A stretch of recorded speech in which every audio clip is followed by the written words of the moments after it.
শরীর is the very important thing. শরীর is the very, তো তোমরা বুদ্ধিমান, তোমাদের জন্য ইশারাই যথেষ্ট। তোমরা কিন্তু সাবধানে থেকো। হ্যাঁ, একটা গল্প তোমাদের সাথে আমি শেয়ার করতে চাই, সেটা যদি তোমরা শোনো। দেখো, আমার সর্বপ্রথম গেম অ্যাডিকশান ছিল, বিচ্ছিরি লেভেলের আমার গেম অ্যাডিকশান ছিল, এবং আমি শুধু পাবজি খেলতাম তখন। মানে এত লেভেলের পাবজি খেলতাম, আমার অ্যাকাউন্টও একটা বিশাল বড় লেভেলে চলে গেছিলো, ঠিক আছে। তো সেই জায়গা থেকে আমি কি করলাম,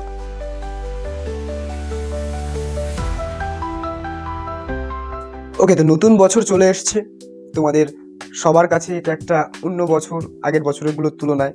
তোমরা নতুন ক্লাসে উঠেছো, অথবা যারা বোর্ডসের প্রিপারেশন নিচ্ছ তাদের কাছে খুব গুরুত্বপূর্ণ একটা সময়। তো অনেকেই এই নতুন বছরে একটা নতুন নিউ ইয়ার রেজলিউশন বানায়। তো দেখা যায় যে বছরের শেষে গিয়ে সেই রেজলিউশনটা পুরোপুরি 100% ফুলফিল করা যায় না, সম্ভব হয়ে ওঠে না। কিন্তু তবুও নতুন বছরে নতুনভাবে তো শুরু করতেই হবে। পুরনো যা কিছু দুঃখ আছে, কষ্ট আছে, সেগুলোকে ভুলে আবার নতুন করে আমাদেরকে শুরু করতে হবে, নিজেদেরকে ইমপ্রুভ করতে হবে। আগের বছর তুমি যেটা ছিলে, এই বছর যেন তার থেকে বেশি কিছু হয়ে উঠতে পারো, সেরকম একটা চিন্তাভাবনা তো অবশ্যই নিতে হবে, মাইন্ডসেটটা দরকার। তাই আজকের এই ভিডিওতে আমি এমন কিছু পয়েন্টস তোমাদের সাথে শেয়ার করতে চলেছি, যে পয়েন্টসগুলো যদি তোমরা কিছুটা হলেও মেনটেন করো, 60-70% যদি মানো, তাহলেও কিন্তু একটা বেটার সেলফকে আবিষ্কার করতে পারবে বছরের শেষে গিয়ে। এবং বছরের শেষে গিয়ে আমাকে থ্যাংক ইউ বলো, থ্যাঙ্কস মি লেটার, কোনো চাপ নেই। তো একটা বেটার সেলফ বানাতে গেলে সর্বপ্রথম তোমাদেরকে কিছু ইনভেস্টমেন্ট করতে হবে। কেননা আমরা যদি ইনভেস্টই না করি তো রিটার্ন কীভাবে পাবো, রাইট? সেই ইনভেস্টমেন্টটা আমি বেশ কিছু পয়েন্টে ভাগ করে দেবো। সেই জিনিসগুলোর প্রতি যদি তোমরা ইনভেস্ট করো, তাহলে কিন্তু তোমাদের ইনভেস্টমেন্টটা সফল হবে এবং একটা ভালো রিটার্ন তোমরা পাবে বছরের শেষে। নাম্বার 1 ইনভেস্টমেন্ট, ঘর সাজাও। দেখো, তোমার যে ঘরটাতে তুমি থাকো, সেই ঘরের সব থেকে বেশি সময় তুমি কোথায় থাকো? স্টাডি টেবিল হতে পারে, যেমন আমার পিছনে, বেড হতে পারে, ক্যামেরার পিছনে আমার রয়েছে।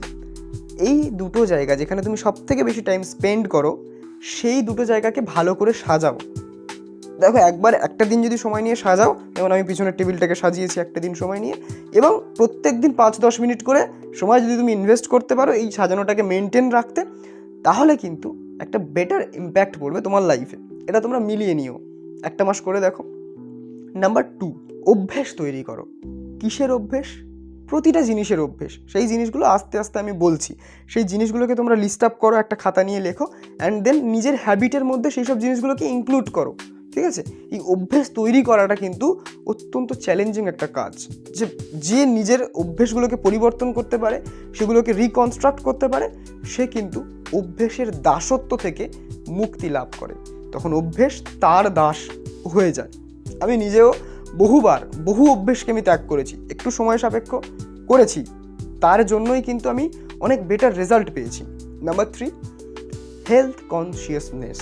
দেখো, তোমরা স্টুডেন্ট, এবং তার থেকেও বড় জিনিস তোমরা মানুষ, এবং অ্যাজ এ হিউম্যান আমরা সবাই আমাদের শরীরের উপর ডিপেন্ডেন্ট। শরীর যদি কাজ করা বন্ধ করে দেয়, আমাদের কিন্তু ওখানেই বহু জিনিস সমাপ্ত হয়ে যায়। একজন অ্যাথলিটের যদি শরীর খারাপ হয়ে যায়, সে তার প্রফেশনও তো পুরো বন্ধ হয়ে গেল। একজন স্টুডেন্টের যদি শরীর খারাপ হয়ে যায়, পড়ার মন বসবে না। একজন ওয়ার্কিং প্রফেশনালের যদি শরীর খারাপ হয়ে যায়, সংসার চলবে না। মায়ের যদি শরীর খারাপ হয়ে যায়, রান্না বন্ধ হয়ে যাবে। শরীর is the very important thing. Health is the very important thing, okay? যাই হোক, কিন্তু এই হেলথ কনসিয়াসনেসটাকে বাড়াবে কী করে, হেলথটাকে মেনটেন করবে কী করে?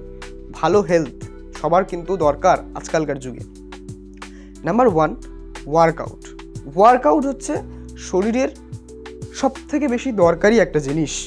নাম্বার 2, খাওয়া দাওয়া, হেলদি খাবার খাও, জাঙ্ক ফুড অ্যাভয়েড করো, ভাজাভুজি খেও না।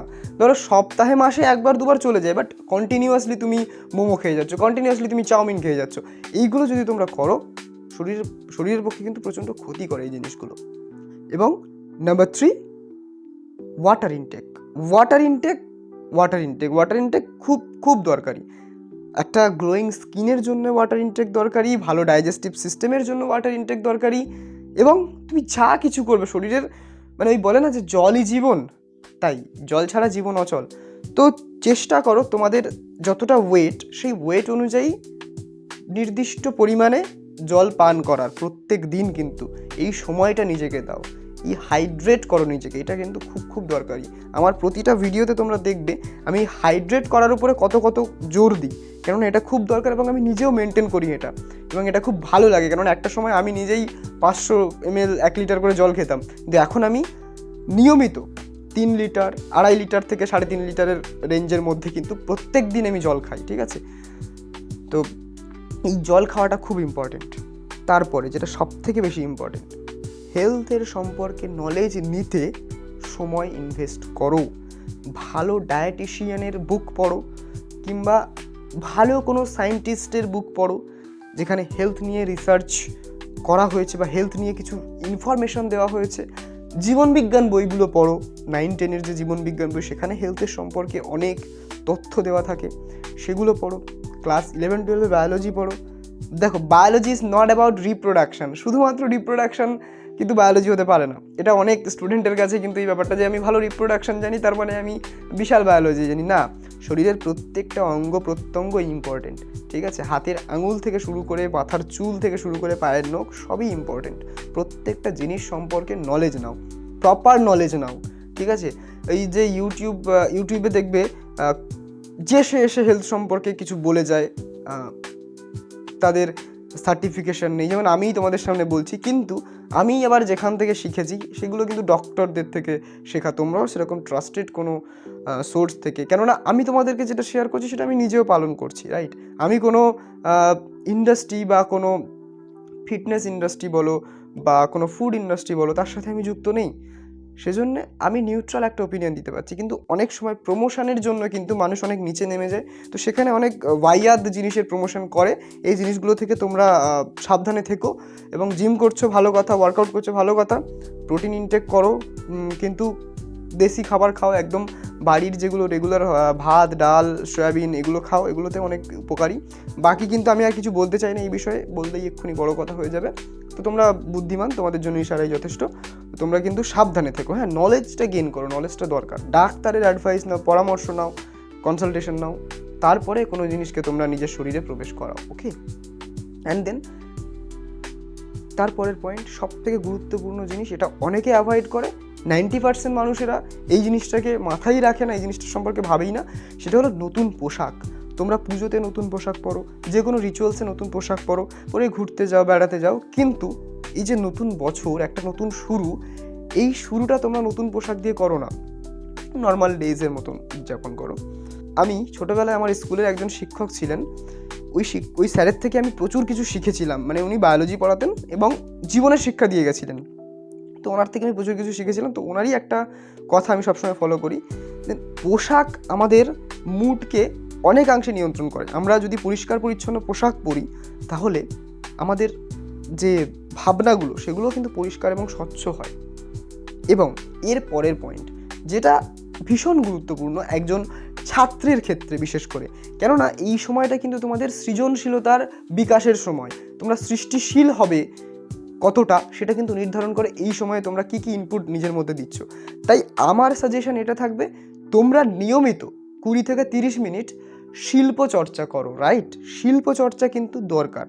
যে কোনো ফর্ম অফ আর্ট তোমরা প্র্যাকটিস করতে পারো, মেবি সেটা কবিতা, ইট ক্যান বি আবৃত্তি, অথবা তোমাদের আঁকাআঁকি, সমস্ত কিছু, যে কোনো ফর্ম অফ আর্ট তোমরা কিন্তু চর্চা করতে পারো, এবং এটা করলে তোমাদের মধ্যে সৃজনশীলতার বিকাশ ঘটবে। এবং আমি একটা জিনিস খুব খুব গভীরভাবে রিয়েলাইজ করেছি, সেটা হলো এই যে তুমি যে কোনো ফিল্ডে যাও না কেন, তুমি যদি ক্রিয়েটিভ হও, তাহলে কিন্তু সেই ফিল্ডে বাকিদের তুলনায় তোমার কিন্তু চাহিদা প্রচুর বেড়ে যাবে, রাইট? যেমন সাপোজ আমি একটা উদাহরণ দিচ্ছি, আমার রিয়েল লাইফ এক্সাম্পল, বাস্তব জীবনের অভিজ্ঞতা হচ্ছে এই যে আমি একটা স্টুডেন্টকে পড়াই, তো তার জন্য আমি একটা কোশ্চেন পেপার ডিজাইন করছিলাম। তো এমনি নর্মাল টিচাররা কী করেন, একটা সাদা পেজ নিলেন, কোশ্চেন পেপার ডিজাইন করে দিলেন, যদি সেটা অনলাইন ফরম্যাটে তাকে পরীক্ষাটা নেওয়া হয়, তো নর্মালি সাদা কালোর কম্বিনেশন একটা পিডিএফ বানিয়ে দিলেন। বাট আমি সেখানে ক্রিয়েটিভিটি লাগালাম, অ্যান্ড দেন একটা ইন্টারঅ্যাক্টিভ একটা সুন্দর পিডিএফ তৈরি করলাম, কেননা আমি গ্রাফিক্সের কাজ জানি। এই যে তোমরা দেখো, এই যে ভিডিওর থাম্বনেল থেকে শুরু করে আমার চ্যানেলে যাবতীয় যা গ্রাফিক্সের কাজ আছে সেটা আমি নিজে হাতে করি, সেটা কিন্তু অন্যজনের কাছে আমি ছেড়ে দিই না, আমি এটা নিজেই করি। এবং এই জিনিসটা কিন্তু আমাকে ওই যে আমার যে পড়ানোর যে ফিল্ডটা, সেখানে একটা অন্য মাত্রা জুড়ে দিল, একটা লেভেল জুড়ে দিল। তার ফলে কী হলো না, আমার ছাত্র সেই কোশ্চেন পেপারটাকে শুধুমাত্র কোশ্চেন পেপার হিসেবে নয়, একটা গেম হিসেবে দেখতে লাগলো, রাইট? এবং এটা ওর কাছে একটা আনন্দের বিষয় হয়ে গেল পরীক্ষা দেওয়াটা। এবং তার প্যারেন্টসরাও সেই কোশ্চেন পেপারটা দেখলেন, দেখে প্রশংসা করলেন যে ওয়াও, এটা সাগর বানিয়েছে, সাগর অনেক দূর যাবে, এরকম জিনিস, এরকম সুন্দর সুন্দর কথা তারা আমাকে বললেন। তো এই জিনিসটা বেশ ভালো, একটা তোমাদের যে কোনো প্রফেশনে একটা অন্য মাত্রা জুড়ে দেয়। এবং এই যে সৃষ্টিশীল ভাবনার জন্ম কিন্তু একদিনে হয় না, নিয়মিত শিল্প চর্চা করতে করতে একদিন তুমি ক্রিয়েটিভ হয়ে ওঠো, তুমি নিজেই বুঝতে পারো না যে তুমি ক্রিয়েটিভ, রাইট? এটা কিন্তু দরকার। নিউ ইয়ারে প্রত্যেক দিন একটা রুটিনের মধ্যে নিজের যে শিল্প চর্চার ব্যাপারটাকে অ্যাড করো, ঠিক আছে?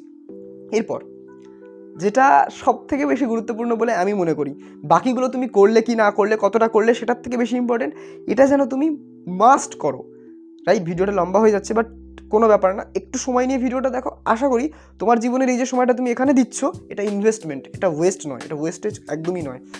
এই জিনিসগুলোর মধ্যে যদি 60 থেকে 70%, যেমন আমি প্রথমে বলেছিলাম, অ্যাপ্লাই করতে পারো, তাহলে তোমাদের জীবনটাও একটা খুব সুন্দরভাবে তোমরা লিড করতে পারবে, রাইট? এই যে পয়েন্টটা, এটা প্লিজ একটু মন দিয়ে শুনবে। Limit your screen time. Screen টাইমটাকে একটা লিমিটেশনের মধ্যে রাখো। আমি বলছি না যে স্ক্রিন টাইমটাকে বন্ধ করে দাও, স্ক্রিন টাইম অর্থাৎ ফোন ঘাটার যে সময়, কতক্ষণ সময় তুমি স্ক্রিনের সামনে তোমার চোখটাকে রাখছো, আমি বলছি না যে বন্ধ করে দাও, কেননা এটা সম্ভব নয়। আর অসম্ভব জিনিস আমি কেনই বা বলবো ভিডিওতে। তোমার যদি দিনে 5 থেকে 6 ঘন্টা স্ক্রিন টাইম হয়, সেটাকে একদম কমিয়ে দাও, 1 থেকে 2 ঘন্টা করে দাও। এবং সেটাকেও পাটে পাটে ভাগ করে দাও। 20 থেকে 30 মিনিট সকালে আমি একটু ঘাটলাম, এই কাজগুলো আমি লিস্ট আপ করলাম, যে হ্যাঁ আমি হোয়াটসঅ্যাপ চেক করলাম, আমি এই সোশ্যাল মিডিয়া এই সে হ্যানা তেনা যা আছে, আমি তো বিশাল বড় বিজনেসম্যান, টুইটার চেক করলাম, একটু ফেসবুক চেক করলাম, দেন হয়ে গেল সকালবেলা। তারপরে আমি আবার বেলার দিকে বা 1টা-2টোর সময় আমি আবার একটু আধ ঘন্টা আসলাম অনলাইনে। তারপরে আমি সন্ধ্যের আগে একটুখানি অনলাইনে চেক করে গেলাম, তারপরে আমি রাত্রেবেলা একটু অনলাইনে আসলাম। দেন এরকমভাবে তুমি যদি লিমিট একটা সেট করে দাও, তাহলে কিন্তু আমার মনে হয় খুব ভালো হবে।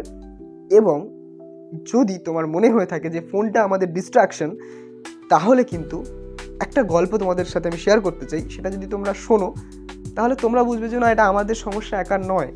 স্বয়ং আমি তোমাদের সামনে এত এই যে বলছি এত বড় বড় কথা, আমিও একটা সময় ফোন অ্যাডিক্টেড ছিলাম। তখন আমি ছোটো ছিলাম, বাচ্চা বয়সে তো এরকমই হতে থাকে, তাই না? ক্লাস 9-10 হয়তো পড়তাম এরকম সময়।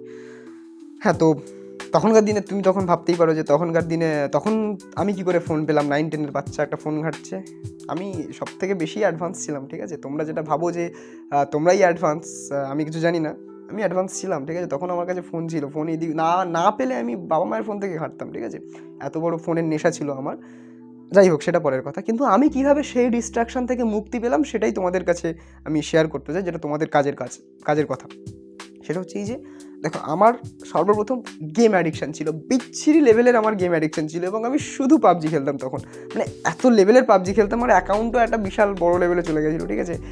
তো সেই জায়গা থেকে আমি কি করলাম, আমার এটা রিয়েলাইজ হলো যে এই জিনিসটা আমার কাছে কাল, তো এটা আমার করাটা উচিত না। আমার এটা করলে আমি পড়াশোনার ক্ষতি করছি, অবশ্যই পড়াশোনার ক্ষতি হতো, অবশ্যই 100 বার। তো আমি কীভাবে সেই জিনিসটা থেকে রেহাই পেলাম, আমি তখন ভাবলাম, অনেক গবেষণা করলাম, অনেক ইউটিউব ভিডিওস দেখলাম, অনেক কী বলে ওটাকে, মোটিভেশনাল স্পিকারের কথা শুনলাম। দেন লাস্টে আমি সব কিছু কনক্লুড করে একটা জায়গা আসলাম যে আমরা কোনো দিন না আমাদের যে হ্যাবিটগুলো হয়ে গেছে সেগুলোকে আমরা পুরোপুরিভাবে বন্ধ করতে পারি না, আমরা রিপ্লেস করতে পারি। যেমন আমি আজকে একটা ডিস্ট্রাকশনে ভুগছি, গেম খেলার ডিস্ট্রাকশনে, আমি সেটাকে রিপ্লেস করলাম কি দিয়ে? সোশ্যাল মিডিয়া দিয়ে। তখন আমি যখন গেম খেলতাম তখন সোশ্যাল মিডিয়াতে অতটা অ্যাক্টিভ ছিলাম না, সোশ্যাল মিডিয়া কী জানতাম না সেইভাবে। তো সেই গেমের পরে আমি আস্তে আস্তে সোশ্যাল মিডিয়াতে আসা শুরু করলাম, ফেসবুক স্ক্রল করতে শুরু করলাম। তখন ইনস্টাগ্রাম ছিল না, যদিও অতটা পপুলার হয়নি, ফেসবুকটাই বেশি ছিল। ফেসবুক আর মেসেঞ্জার মানে এই সব পাড়া পরিচিত লোকজন যারা আছে তাদেরকে হাইফাই বলা, যে কি ভাই কেমন আছিস, এইসব বলতে কেমন একটা লাগতো, ভালো লাগতো, নতুন একটা এক্সপিরিয়েন্স। যাই হোক, তো সেই বিষয়গুলোকে যখন আমি গেম থেকে ওখানে শিফট করে গেলাম, তো আমার তখন একটা অন্য ডিস্ট্রাকশন জন্ম নিল, বাট এটা far better than previous one. তখন কী হতো, প্রিভিয়াস ওয়ানে কী হচ্ছিলো, যখন আমি 2 ঘন্টা 3 ঘন্টা খেললাম, ফোনে চার্জ শেষ হয়ে যাচ্ছে, আবার চার্জে দিলাম, আবার খেললাম, আবার চার্জে দিলাম, এই করছি, একটা লুপের মধ্যে ফেঁসে আছি, পড়াশোনার মধ্যে নামমাত্র আছি, 2 ঘন্টা 3 ঘন্টা পড়তাম তখন।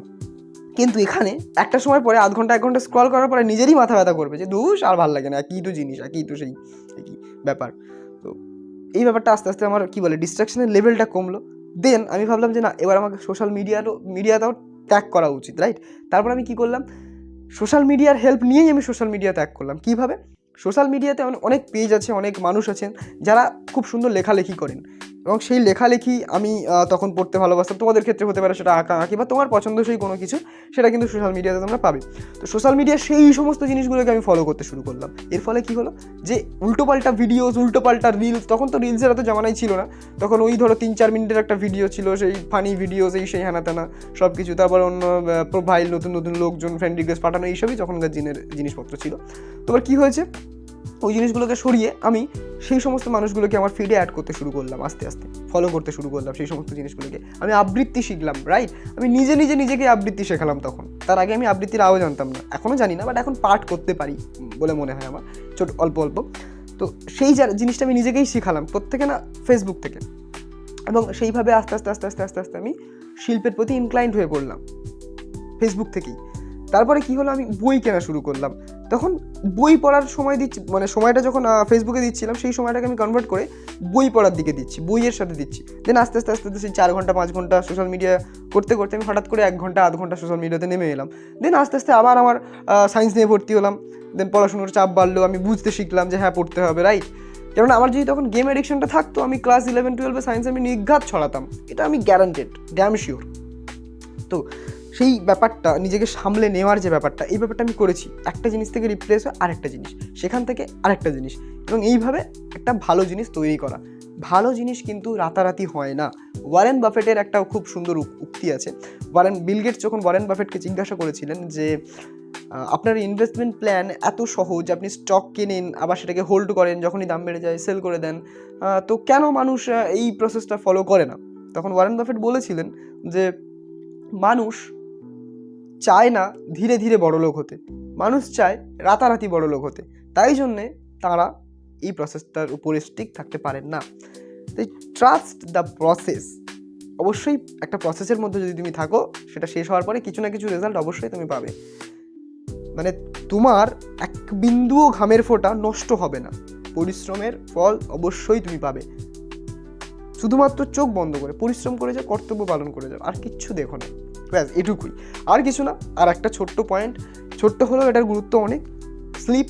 স্লিপ হ্যাবিটটাকে তোমরা মেনটেন করো, নিজের স্লিপ সাইকেলের উপরে কন্ট্রোল আনো, এবং এই ভিডিওতে বলা এই অবধি যতগুলো কথা আমি বলেছি, সেই জিনিসগুলোকে যদি ভালো করে মেনটেন করতে পারো, স্লিপ সাইকেলের উপর অটোমেটিক তোমার কী বলে ওটাকে, কমান্ড চলে আসবে, রাইট? স্লিপ সাইকেল নিয়ে আমিও নিজে চিন্তিত, আমারও নিজের স্লিপ সাইকেল খুব বেশি ভালো নয়, কাজের চাপে, এটা ওটার চাপে হয়ে যায়, ডিস্টার্বড হয়ে যায় স্লিপ সাইকেল। বাট আমিও চেষ্টা করছি এই জিনিসটার উপরে আরও বেশি বেশি করে কাজ করার, এবং আমিও প্রতিনিয়ত এই জিনিসগুলো নিয়ে পড়াশুনো করছি। তোমরা যদি চাও তো স্লিপের উপরে একটা ভিডিও আমি বানিয়ে দেবো, কীভাবে মোটামুটি, হয়তো আমি নিজেও হয়তো বেস্ট নয় এই বিষয়ে, স্লিপ এক্সপার্ট নই আমি, মোটামুটি একটা জিনিস আমি তোমাদেরকে বলে দেবো যে হ্যাঁ, এইভাবে তোমরা যদি করো তো স্লিপ সাইকেলের উপরে তোমাদের কন্ট্রোল চলে আসবে অনেকাংশে। তো আপাতত আমি যেটা বলতে চাই সেটা হচ্ছে যে স্ক্রিন টাইমটাকে কমাও, অটোমেটিক স্লিপ সাইকেল তোমাদের ইমপ্রুভ হবে, এবং জিমনাস্টিক বলছে, জিমে ভর্তি হয়ে যাও, ওয়ার্কআউট করো, জিমে ভর্তি না হলে বাড়িতে বডি ওয়েট ওয়ার্কআউটই করো, কোনো অসুবিধা নেই। ওয়ার্কআউট করলে শরীর ক্লান্ত হবে, দেন ঘুম আসবে, কোনো সমস্যা নেই। ওয়ার্কআউট আর স্ক্রিন টাইম কম, এই দুটো জিনিস যদি করো, এবং হেলদি খাবার যদি খাও, ওয়াটার ইনটেক যদি নাও, তাহলে দেখবে ঘুম নিয়ে কোনো সমস্যা সেইভাবে হবে না, তুমি তোমার স্লিপ সাইকেলটাকে কন্ট্রোল করতে পারবে, রাইট? এবং আরও বিস্তারিত যদি কিছু চাও স্লিপ নিয়ে বলবে, আমি বানিয়ে দেবো, কোনো সমস্যা নেই। আর তোমরা এই যে নিউ ইয়ার রেজলিউশনটা অনেকটা লম্বা হলো, অনেকটা বকে ফেললাম, কিন্তু আমার মনে হয় যে আমি যা যা কথা বলেছি সেগুলো দরকার। যদি কিছু এক্সট্রা বলে থাকি সেগুলো আমি কাট করে দেবো, কিন্তু যেগুলো মেন টু দ্য পয়েন্ট কথাবার্তা সেগুলো রাখবো। তোমরা দেখো, এবং আশা করি তোমরা তো দেখলে, এবং আশা করি তোমাদের উপকার হবে, এবং অবশ্যই তোমরা শেয়ারও করো নিজেদের বন্ধুদের সাথে। দেখো, একটা জিনিস, ভালো জিনিস শেয়ার হোক, ভালো জিনিস শেয়ার করো, এবং আমারও যদি কিছু ভুলভ্রান্তি থাকে সেগুলোও তোমরা ধরিয়ে দাও কমেন্টে। তোমাদের কমেন্ট পেলে, সেটা পজিটিভ হোক বা নেগেটিভ হোক, আমার কিন্তু মোটিভেশন, এনার্জি সব দ্বিগুণ হয়ে যায়। তাই তোমরা প্লিজ কমেন্ট করো, মানে কমেন্টের থেকে দামি গিফট আর নেই আমার কাছে। ভীষণ ভালো লাগে যখন তোমরা একটা কমেন্ট করো এবং আমার সাথে ইন্টারাক্ট করার চেষ্টা করো ইউটিউবের দ্বারা। ওকে, তো এই অবধি। আর নতুন বছর তোমরা সবাই ভালো করে কাটাও, সারা বছর উদাসীন থেকো না, দুঃখ পেও না, একটা সময় বরাদ্দ করো উদাসীন হওয়ার জন্য, ওই আধ ঘন্টা 1 ঘন্টা উদাসীন থাকো, দুঃখ পাও, বাকি সময়টা একদম মজা করে বেড়াও, ঠিক আছে? লাফিয়ে বেড়াও, কোনো চাপ নেই। এটাই তো বদমাইশি করার বয়স, ডান পিঠে হও, ডান পিঠে হতে শেখো, তারপরেই না তুমি জীবনের সমস্ত দিকগুলোকে এক্সপ্লোর করবে, রাইট? চলো, tata, bye by, all the best. আমাদের সবার পড়াশোনা ভালো হবে, সবার এক্সাম ভালো হবে, সবাই ফিউচারে বড় কিছু করবে। চলো, tata, bye bye, take care.